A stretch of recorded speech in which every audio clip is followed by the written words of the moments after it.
Est-ce qu'on a réservé notre logement? Ah bah oui, bien sûr, oui, oui, oui, oui, oui.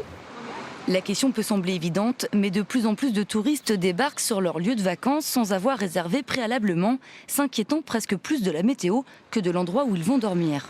On reçoit une réservation dans la matinée ou dans la journée. Le client il s'est levé, il a regardé la météo, il a regardé son téléphone, on reçoit la réservation et quelques heures après, il débarque chez nous, quoi. Ça change les habitudes, il faut vraiment s'adapter au dernier moment. Avec le développement des smartphones et des tablettes numériques, on peut aujourd'hui trouver un hôtel partout dans le monde 24 heures sur 24. Du coup, d'année en année, on constate une montée en puissance de ce phénomène du séjour décidé à la toute dernière minute. Et ce n'est pas la seule raison, certains espèrent ainsi réduire leurs dépenses. C'est aussi la façon pour un client de dire écoutez, vous n'avez pas rempli, bon, nous sommes dans une période qui est une période un peu délicate, et donc si vous n'avez pas rempli, vous allez peut-être pouvoir me faire un tarif un peu particulier ou un avantage spécifique. Donc c'est aussi ce qui explique pour partie les demandes de toute dernière minute.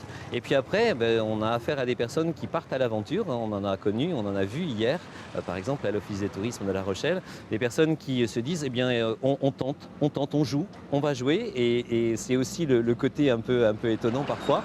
Un jeu dangereux puisqu'en ce grand week-end du 15 août, les touristes non prévoyants se font refouler très loin de la côte.